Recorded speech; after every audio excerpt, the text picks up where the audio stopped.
नमस्कार दोस्तों, आप सभी का स्वागत है। आज की ये मोटिवेशनल स्टोरी ईमान का ज्ञान बताएगी। तो चलिए शुरू करते हैं। काफी समय पहले की बात है। प्रतापगढ़ नाम का एक राज्य था। वहाँ का राजा बहुत अच्छा था, मगर राजा को एक सुख नहीं था।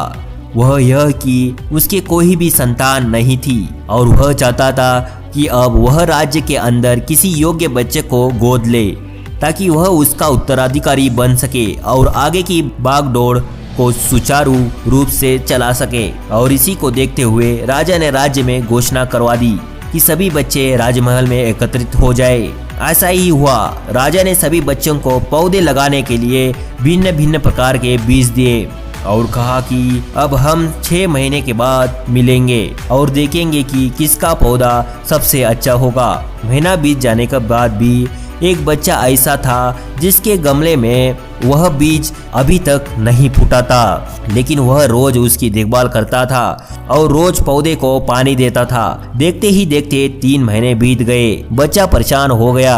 तभी उसकी माँ ने कहा कि बेटा धैर्य रखो, कुछ बीजों को फलने में ज्यादा वक्त लगता है। और वह पौधे को सींचता रहा। 6 महीने हो गए। राजा के पास जाने का समय आ चुका था, लेकिन वह डरा हुआ था कि सभी बच्चों के गमलों में तो पौधे होंगे और उसका गमला खाली होगा। लेकिन वह बच्चा ईमानदार था और सारे बच्चे राजमहल में आ चुके थे। कुछ बच्चे जोश से भरे हुए थे क्योंकि उनके अंदर राज्य का उत्तराधिकारी बनने की प्रबल लालसा थी। अब राजा ने आदेश दिया, सभी बच्चे अपने अपने गमले दिखाने लगे, मगर एक बच्चा सहमा हुआ था क्योंकि उसका गमला खाली था। तभी राजा की नजर उस गमले पर गई। उसने पूछा, तुम्हारा गमला तो खाली है। तो उसने कहा, लेकिन मैंने इस गमले की 6 महीने तक देखभाल की। राजा उसकी ईमानदारी से खुश था कि उसका गमला खाली है, फिर भी वह हिम्मत करके यहाँ आ तो गया। सभी बच्चों के गमले देखने के बाद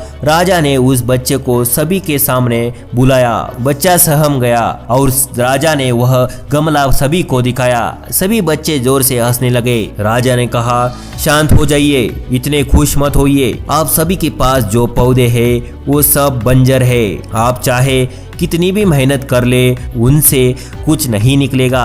लेकिन असली बीज यही था। राजा उसकी ईमानदारी से बेहद खुश था और उस बच्चे को राज का उत्तराधिकारी बना दिया गया। लेकिन हमें इस कहानी से ये सीखने को मिलता है कि अपने अंदर ईमानदारी का होना बहुत जरूरी है। अगर हम खुद के साथ ईमानदार हैं तो जीवन के किसी न किसी पड़ाव में सफल हो ही जाएंगे, क्योंकि हमारी औकात हमें ही पता होती है। हम खुद को पागल बनाकर खुद का ही नुकसान करते हैं। फाइनली मुझे उम्मीद है कि आपको भी यह मोटिवेशनल स्टोरी अच्छी लगी होगी।